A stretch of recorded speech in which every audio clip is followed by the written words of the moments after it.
Okay, so I think I'm live.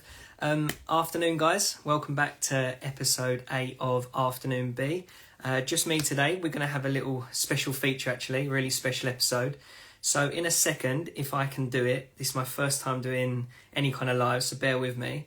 I'm going to be inviting on Lea UnderPinned from UnderPinned. So we're going to do a special episode on the life of a freelancer, what it means to do freelance, how you can get your freelance gig, and speak a bit more about her and her company and who she works for. So if you bear with me a second, I will try and add her. I'm sure it will work. Thanks everyone for joining. Let me just try and see if I can do this. So I think I've just got to wait for her to come on, I believe. We'll just give it a couple of minutes for her to come on. But I hope everyone has had a good week. Hope everyone enjoyed the beauty episode last week with Teresa Havas. Some really great information on there about the future of beauty, what trends we can look out for, what's going on at the moment, how it's changing cultural-wise, diversity-wise. So some really great stuff. And as always, you can find them all on our Instagram page, our IGTV, and make sure you're tuning in to our Be Connected page as well, because we put a lot of events on there. A lot of events from the Dots as well, which is a really great website that we use. So make sure you're checking that. I believe Lea is here, so I'm going to add her.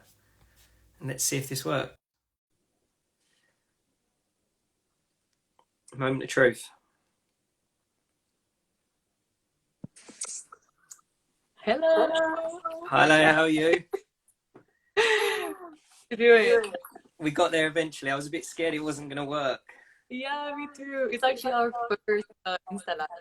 So I was also very nervous of how this is gonna work, but hey, we're here, so We're good. First time for both of us, so learn together. How are you? Yeah, I'm really good. I was actually just going over a few notes and was getting ready for this, but I actually also moved my home office, so I'm now between the wardrobe and doors. So I apologize for any weird noises. No problem at all. I haven't got much either. I've got a lovely Nice bit of landscape scenery there myself. So, right, I'm going to introduce you later if that's okay, because I think a lot of people probably know who you are already from probably, if they were graduates or alumni, they probably know you. If not, we've seen you on an afternoon beat anyway, but I'm just going to do a quick introduction. Cool. So Lea is one of our wonderful UCA FMM alumni, and she is also head of brand and marketing at UnderPinned. So she really loves helping young entrepreneurs to realise their ambition, to help with their entrepreneurial ideas through working with UnderPinned and also through her own marketing agency. So she's been developing ideas for small to medium-sized businesses. She's got quite a rapport. So I know you worked with Ralph Lauren, Condé Nast, the grooming company, to name a few, if that's enough. I'm sure there's a lot more, but that's just a quick sum up of Lea. So here she is. Thank you so much for this really nice intro. Now I'm going to introduce you for everyone already. Oh, of course, because yeah, we've got our UnderPinned crowd as well. It's not just B-School crowd, it's UnderPinned. So okay, cool. Rosie, let's go. A few others. Hello. Cool. So Louie is also FMM, UCA FMM alumni, but he's also a freelance brand consultant, an associate lecturer at the UCA Business School. He's also a founder and a strategic lead of LSP Studio, which is his new business. And he's focused on identities and experiences for lots of different businesses, ranging beauty, sport, and wellness. So I think we're gonna have basic today is relevant for everyone who's about to start a business, who's about to work on the freelance journey. So I'm sure Louie will also have advice for everyone. So in order, I'm just gonna quickly break about today. We're gonna be really short, max 30 minutes. Because attention span. Yeah. So basically, we're gonna talk about finding your purpose. We're gonna go on to developing we're gonna finish off building your freelance business. We've got on a podcast last week or 2 weeks ago. Couple of weeks ago now, yeah. Weeks ago, yeah. We got lots of questions on UnderPinned, and I also believe on UCA Business School on how to start freelancing. There are lots of graduates or lots of people who are transitioning careers, and everyone is wondering how to do that. So we said let's partner up with and just kind of go into and give best possible actionable advice. Yeah. leave everyone and just kind of go into this a little bit more further into this. Now, for everyone who doesn't go to a business school. Okay, so I've just a little for everyone. I mean, a lot of you probably are already members of the B School, which is amazing. But for those of you who are underpinned viewers, welcome. Nice to meet you. So the business school is based in UCA Epsom. Okay, we're the first of our kind. We got the Modern University of the Year 2 years in a row from the Times, not to big us up or anything. And it's just, I think what changes us from other business schools and other creative universities is just the amount you can do. So the inclusion, the industry experience, the cross-course collaboration, the resources on offer to you. And we offer courses from business and management to fashion promotion and imaging to organisational management, all the way from further education up to masters and postgrad. So that is a bit about the business school. I would love for you to talk a bit about Underpinned as well, because I'm sure people are aware of it. I know I'm aware because I recently signed up to it, because I know you had an amazing deal on where during COVID it was free. So thank you for that. I've got to pay my respects for that. But if you want to talk a bit about Underpinned, that would be great. Yeah, so Underpinned is a one place for where you can manage your whole freelance business, essentially. It's a single platform where you work basically for freelancers and micro businesses to manage the process of finding work, managing work, and getting paid. And we have a product which is called Virtual Office. And Virtual Office is a platform, a tool which is designed for freelance creatives to organize their stitching, their managing contacts, handling commissions and projects on time for freelance jobs. And we also have an invoice service and a job board. So it's kind of like overall all the boring stuff we want to do. But then on the other side, also with our team, like we're trying to be super engaging and stay relevant, especially in this time. So we are partnering, we're offering exclusive events and partnerships with companies such as like General Assembly, Jolt, Experience House, OK Mentor, USL, now UCA, and so on and so forth. So yeah, if you're anything, like if you have any questions freelancing, check out Underpinned. For sure. I mean, that was massive for me. Like, so I hadn't heard about you guys at first when I first left. Yeah. I think we mentioned it in a past project when you'd done your FMP. We spoke about Underpinned. Yeah. And then it was my first thing was it wasn't so my journey wasn't that I was going to do freelance. I just happened to fall into it. And then when I looked into it, I was like, oh yeah, it's good. Like choose my own hours, not get paid what I want, but I can set my own rate, take holidays when I want. And then when I thought about it, I was like, oh, like I have to do like the finances, I have to do my invoices. So when I come across you guys, like it was just like a breath of fresh air, because a lot of sites that you see for freelancers are, most of them advertise to help, but really it's just them trying to get commission for you getting a job, for you getting a role or a client for the time being. Whereas I thought where you guys stood out, like although you have that job search on your website, even before that, there's like get help with legal documents, finance, get your portfolio sorted. And I thought that was massive. So like, is that like the USP of your company in a way, Underpinned? Is that like the main vision of you guys? Yes, for now, 100%. I think like pretty much everyone from our team was freelance. We joined Underpinned. Our like kind of like unanimous experience was that there was not enough information about freelancing, and the whole infrastructure is quite daunting for a lot of people. There's no protection for free. So the Underpinned was started that freelancers deserve better, from protection to getting paid, big one, to like and the list is never ending. But the thing is, like starting with my business, first thing I did was like a huge mistake, which was I set up the company. Was doing, essentially I was freelancing, and I didn't even know anything about how to file my tax return. And then it was kind of like things that you're trying to achieve. I've learned the way. Yeah. So I think that's one more reason why I'm so passionate about kind of like giving this message across to everyone. Like it's so important to get it time. Honestly, it's not worth the stress of it after. Yeah. So, I think, yeah, I like you saying because you come from that background, you can put yourself in that situation. Yeah. So you've got that experience and you know what it's like. I mean, one of the hardest things for me was just asking someone for money, like a client, like that was horrible, and I had to get help with that. Luckily, I had great tutors and mentors that helped. But that first thing of saying to someone, you pay? think in your head, like, can you pay me? Like, and it's an awful way to think about it, but it just does take practice. But like you say, you know where people are coming from. And it's nice that you've got that experience that you can support them and understand that what position they're at, regardless of whether they've just started or they've had a job and now they're going into freelancing. But I think one thing for me, which I wanted to ask you in terms of both you and Underpinned, is this idea of, if someone does want to go freelance, whether it's just graduated or coming out of a job and wants to take a while off and just do their own hours and stuff, how do they find that vision or find that purpose as such?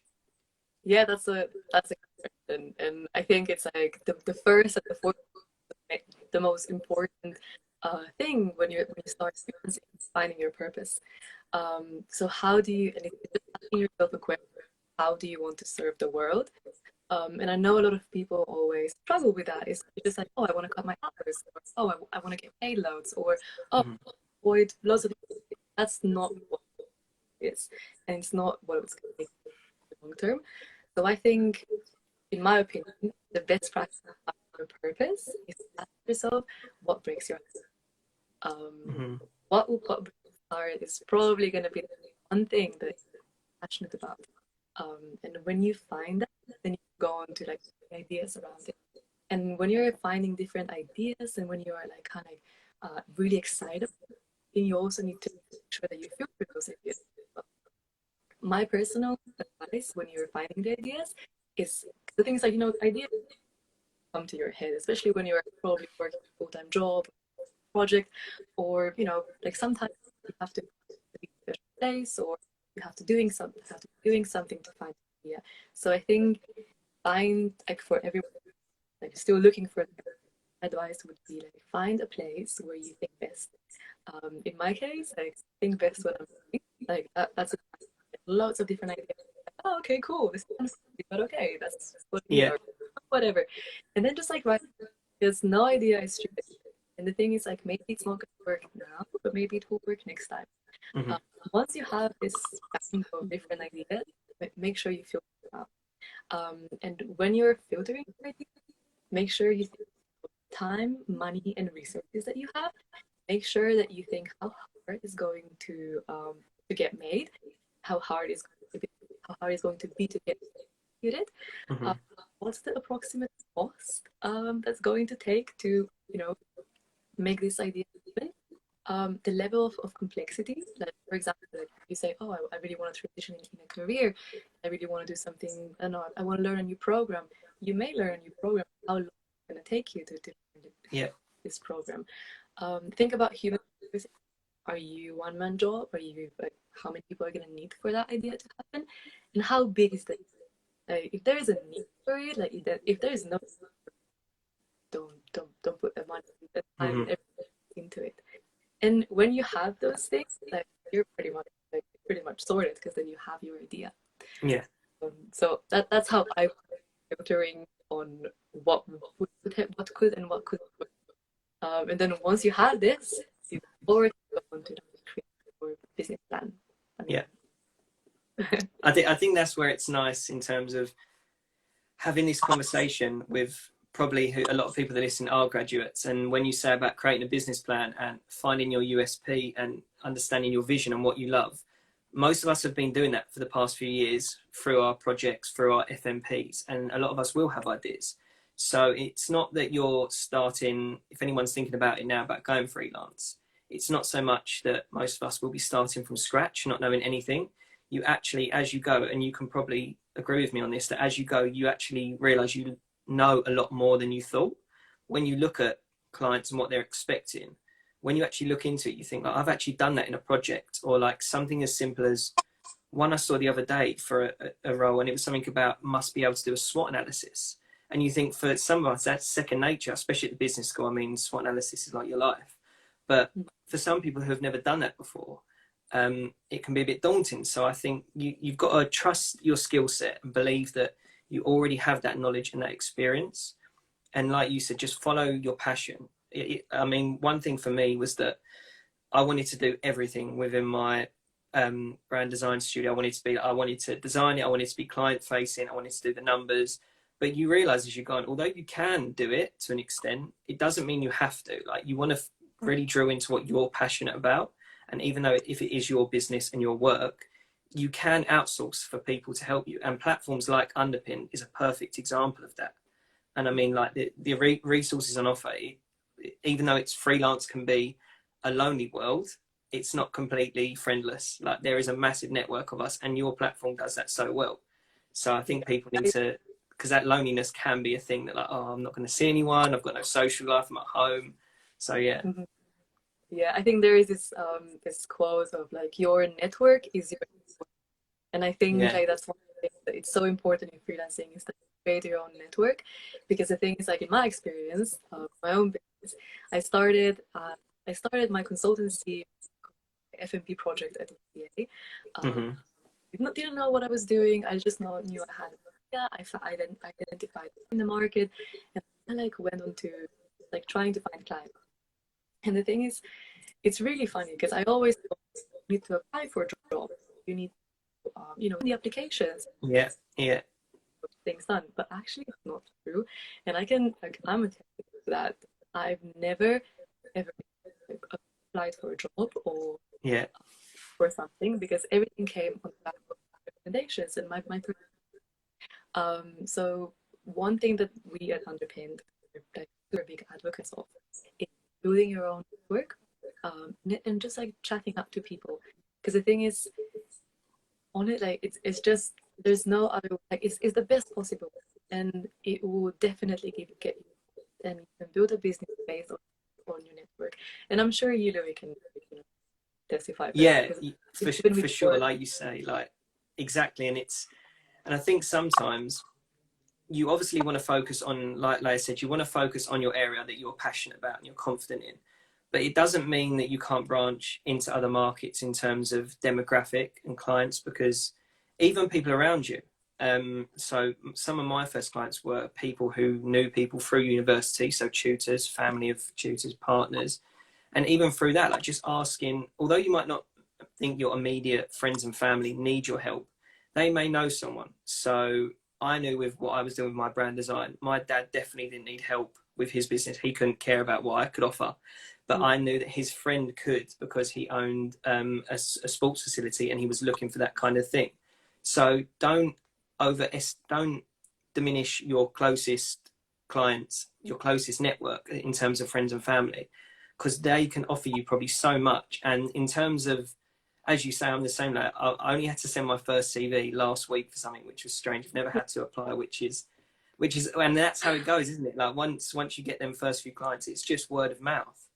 And most of the time, if you are a bit nervous to make that first step, to talk to someone you don't know or to meet a new client, if you're going through friends and family and you want to take that route to kind of ease you into it, you're going to get recommendations straight away, because they know you as a person, they know your personality and how you work. So that's maybe that was kind of my cheat route into it, in a way. Use friends and family and kind of smile and wave to get some nice recommendations. And then from there, even though you know them, you still build that communication and that way of, okay, this is how I speak to someone in a professional manner. So yeah, as you say, definitely network is huge, and it's daunting, but it makes such value in the long term, for sure. It makes the biggest impact on your career and your business. And the thing is, like, it's fine if you have this network established, but if you don't have it, it's also important that you network. And networking is super interesting, and I personally hate it. The other day, I was to one of my mentors, and then she was saying, like, hey, Lea, actually, I don't think that, like, you want something from other people. Just like think about it more as making friends. So I realized, that's quite nice. Like, I'd love to make friends with people. So I realized that if you ask people if you ask them for opinion, people are gonna respond to you, and then you can build relationships up. Yeah, because they are people at the end of the day. Like, they are. Yeah, exactly. And I also think, like, there's a lot of people, especially in London, who need maybe work services. And if you say, hey, I really work, I'm happy to photos of you. You can help me out with how to define my idea, or offer something in advance. And I think people will be really For sure. so yeah, I think networking can be definitely fun, and asking for recommendations or referrals can be also fun too. For sure, for sure. I just want to pick up on when you said they're talking about ideas, something that popped up to me. So we've talked about how you find your passion and you find your vision. So how would you go about, okay, you know what you want to go into, you found your market, you understand what you want to do. So how would you develop that idea, and how can Underpin support you in developing that idea? Cool. Yeah. So when you have an idea, the way how I like it, you need to make it, you need to sell it, and you need to build brand awareness. And the thing is, like when you're starting out, there are so many distractions. Distractions everywhere, especially in the early stages. You're Yeah. probably job, and band, and it's so easy to get. And there's so many things that you could be doing and you should be doing. The thing is, like, it's important that you can think of the bigger picture, because usually, like, we tend to do things that we're more comfortable with, or we kind of like gravitate to things that take less amount of effort. The thing is, it's important to step back and think of the bigger picture and really focus on what you need to do to bring in so you can sustain your idea in this particular. Because if you're not bringing the money, then it'll be very really difficult to actually like, forward with what you're trying to achieve, especially in freelancing. I think it's also like important to sometimes take no as a compliment, uh, especially when you're building a business. For sure. I was starting out. There was a lot of things. No for a proposal, or no an idea that I tried. And the thing is, like, usually it wasn't bad. You learned from it, and you learned from your mistakes. But in terms of like building a business, actually our CEO made this amazing framework, which is basically you follow through. If you manage to fill everything out, you have a solid business. So if for everyone who's now joined, I take a pen and paper, you can write it down, because I'm gonna like go through it and then comment, you can expand on it. And also if anyone has any questions, just put them into the comments. For sure, yeah. Try and answer them as we go. Does that sound okay? That sounds fine, yeah. And we've got a lot of people joining. No one's waving at the moment. I thought we'd have at least one wave by now. Oh, it's okay. Time. Let's see who's here.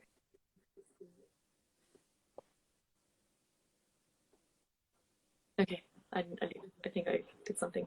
Cool. Okay, so I'm just gonna dive in. Go for it. When you start, you need to ask yourself, what's your vision and what's your mission? Vision is, when you're talking about vision, think about the legacy or the change that your business delivers and the legacy that you want to leave. Your vision is your priority. Usually, like when you have, it's like when you have your why story. This is the thing that will drive you. But the times are tough, which frankly they are tough in business and in your career.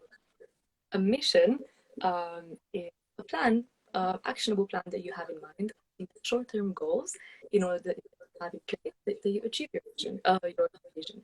And the thing is that, and they kind of like work. So first, vision. Then when you have this sorted, as you were saying before, when you started your business, you were very you everything. But I think it's important to be down and be very specific, or at least be very specific based on who you're. So when you're writing down what to do, don't say I'm a brand consultant, I'm a graphic designer, copywriter, because this is not at least not. It's really nice for skills, but it's very important that we are very targeted and very focused on a specific topic. So then the third question you should ask yourself is, what problem do you solve? And it's really important that you understand what problem from perspective. So what problems do you solve for them? And this is you identifying a gap in them. and validating your idea. So when someone likes what you say, oh, actually, I really like this, that means that you.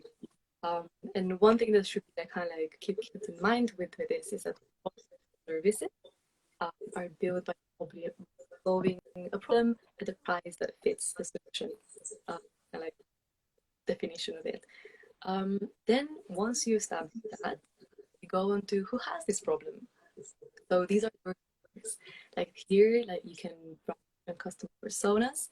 Every business has them. Usually it's like more than one.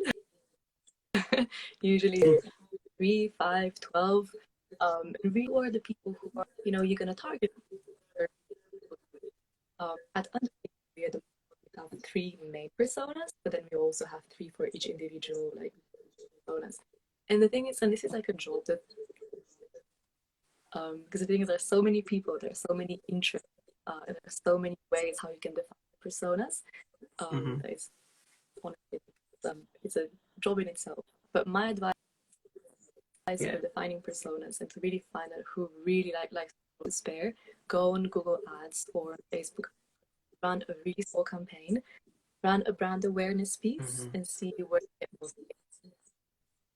Once you get the person out, then you will find their behaviors, their matches, data, and so yeah, spend those £20 wisely on ads. Yeah. By your persona.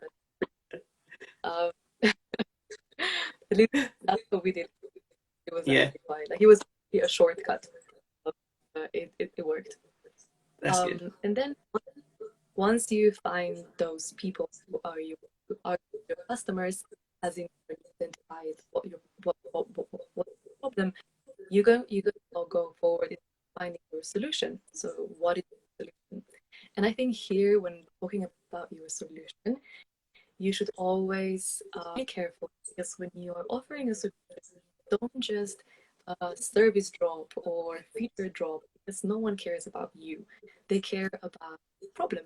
So you need to be aware of how are you going to sell your problem to this particular person or people or group of people, because they're very important about their problems. So this is the mindset that you're approaching clients. It's like, yeah, I always thought, oh, like I'm having this really amazing service, and I think this my business would be really good for anyone. The things like that you're not that special. Yeah. And I know this sounds super harsh, but people are emotional. So yes, think about selling a product and not your product. I think that's quite nice that you should follow. Sure.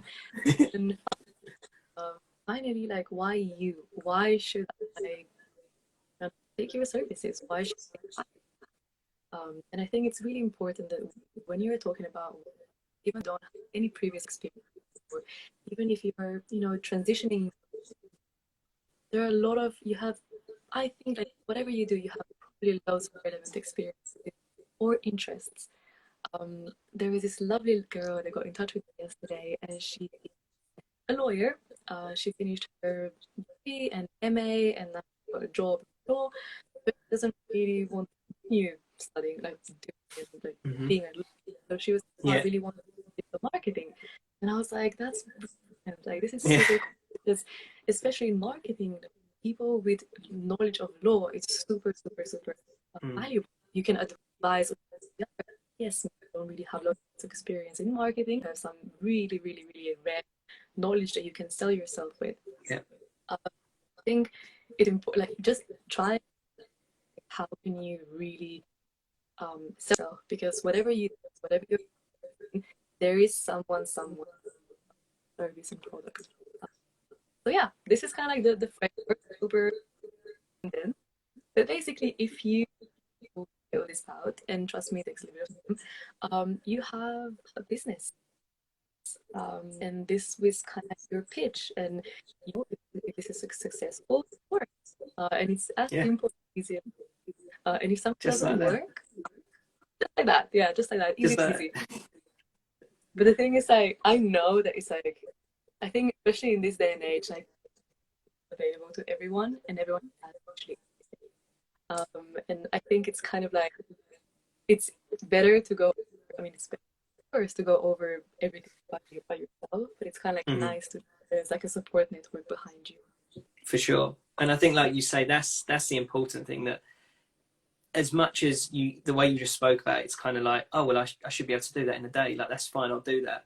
It does Yeah. take a long time, like regardless of, like, you might have that idea in your head, but when you actually put it down on paper, it takes a lot longer than you think. And I think that's one thing I would say to myself looking back now. I just jumped into it and was like, let's just go for it, let's do this, let's do that. But looking back now, I should have thought, actually no, I'll set out what makes me different. Let's sort what problem I can solve, why someone would choose me. I'll sort my portfolio first, maybe sort my social side. So it will take time. And there, as Lea said, there's always going to be competition, and there's going to be clients worldwide that need your services. It's just finding that why you.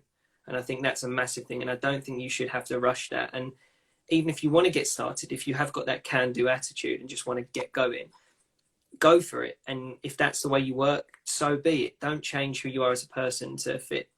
And you will find that as you go. You will find that why you as you go. You will realize, okay, that's my selling point. That's why I stand out, and that's why I've been getting clients. So yeah, that would be my tip from my experience anyway. But your framework was perfect. So no one has an excuse now not to be able to go freelance. They've got it in front of them. No, but it's also like, I think going freelance is also really important that you trust in the process. Because I think it's Sure. like nothing can happen over, but every experience, one after another, kind of feeds into another, and it kind of like leads you to what's happening now. Yeah. And I think it's like, even though you're getting like a really like shitty job, like, and you don't really like it, it's gonna be, it's probably, Yeah.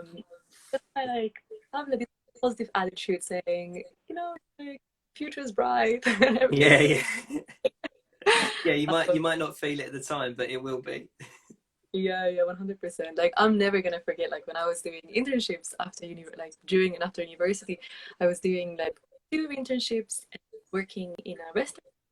And I was like, why am I doing this? My life is so Yeah. horrible. But then I met so many people during those internships, and now I'm Exactly. influencing campaigns, and I'm using my fellow interns from there, even though we were just everywhere. But it's like Exactly. people, uh, people change, and the thing is, and it's like nothing. And even though something might be super daunting, it's gonna give you something later in life. So it's just, yeah, trust in the process. That's the biggest thing, I think. Trust the process, like you say, for sure. And just put yourself out there to. And I like what you said. Actually, I hadn't thought about, to find personas running like the Facebook ads thing. Even like £5-10 will get you enough to understand some kind of demographic and some kind of archetype. And I think that's one of the biggest things. And it doesn't have to be that monetary value if you don't want to straight away. Like just social media alone, LinkedIn, using your Instagram as your personal professional approach. That's going to build your rapport and your exposure as who you are as a freelancer. So yeah, if you can utilize all of these platforms and believe in yourself and trust the process, because like you say, Yeah. that can take a big hit when you get a crappy client or a crappy job and you're like, oh, this is like, and this is finished in a couple of weeks, I've got nothing lined up. You'll soon start to realize that it's like dominoes. I've found that once you get one and two, it starts to become a bit more, you're going to have down days and down weeks where it's a bit slower, but like you say, I think that's a big thing. Just trust the process, because if you've got belief in yourself and you believe in your vision, then you will go far with that for sure. Yeah, I couldn't agree more. Have you ever had like a difficult class, and like, and that your project was ending, and then you didn't know what between? Um, how did you manage this situation? It's really scary when you need to pay the rent. It And you is. don't Yeah, have money. I would say my first client, just because from both perspectives. So for me, it was new. So it was kind of like testing the waters, working with a new framework, hadn't asked about money, hadn't spoke about experience, anything like that. And then also the client at the same time, it was like they were kind of being a bit quiet about what they wanted. They didn't really know what they wanted. Communication wasn't great. They hadn't mentioned money or how long it would be. But I think, like you say, for me, I was thinking, have I done the right thing here by going freelance? Have I chosen the wrong client, that kind of thing. But it was that belief that, no, this is a learning curve. Like, it's the first time doing this. Just keeping that positive mindset. And it turned out to be a really good client. And I still speak to them now. I still do work for them now. So I think that's why, difficult from the fact that I was new to it. Touch wood, I haven't had any difficult clients as such. Obviously, certain clients have certain needs and you've got to adapt to that. But I think that was the most difficult for me, that thing of speaking to someone in a professional manner and being able to bring in your personality, but to still keep that professionalism. So yeah, that was the biggest one for me, actually. It was a big learning curve for sure. Yeah. But the thing is, like, now, and the thing is, like, I realized with services, lots of times, like, you are offered an advice, and you're offered like all these resources, but until you try it and experience it, literally. And I think that that's really important, like, to have mentors, because I realized that, like, loads of times, like, in this particular situation, maybe all the advice given, it would just work out, right? And like having mentors in this particular time is so important, because at least you can ask them for actual advice there and then. Yeah. So this is one thing that we're actually trying to strive. Like, we should actually try to kind of like offer the advice when in those moments. Nice. Making sure that you kind of like protected from the beginning with contracts, because when I started, I definitely did it. Yeah. But then it kind of like realize how important it is to protect yourself, and be really forward, the confidence to say this is how much it's gonna take, and then if things go wrong, at least you have a safety net behind you. Yeah, for sure, definitely.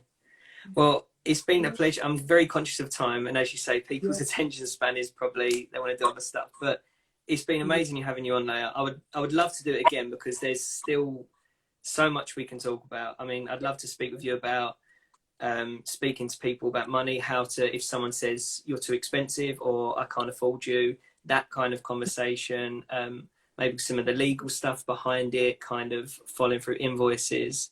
So if you'd be up for that, I'd love to do this again, because I think it'd be very valuable for a lot of people and myself to pick your brain and to get some advice. 100%. I think especially about the legal resources available for freelancers, we are 100 up for it. I'm gonna, because we don't have much time, but I'm gonna comment in the comment below, if you're posting this, the pages and our partners that we work with, where you can find jobs. With the fabulous people at Twine, and if you're just starting out, you can post your services and get it out there. And a few other like companies that we work with, which I think are brilliant and really help you get started. So yeah. For sure. Thank you for, that would be great. I'm sure that would be useful for a lot of people. I'll probably be clicking on the links myself, to be quite fair. So, but thank you for coming on. It's been amazing to have you on, as always. We'd love to have you back, and hopefully we'll sort something for maybe a few weeks' time or something. Try and keep it as quick as possible. Yeah, we'd love to. Thank you so much, and thank you everyone. No problem, Lea. Nice again. Thanks, UnderPinned, as well, for joining us. Best of luck with the business. Bye. Take care. See you later. Bye. Okay, so thanks for coming today, guys. Really hope you enjoyed it. I know I learned a lot from it. I'm sure a lot of you guys did. Definitely check out UnderPinned, an amazing website. Even if you're not freelancing, if you're just coming out of graduation, or you're a recent alumni, or you're still at university, okay, they've got some really great stuff on there. Just resources, jobs, and what to look out for, what to be aware of when job hunting, especially in the current climate. But as always, I'm not sure who's hosting next week. I think it's our final episode of the series next week, so it should be a good one.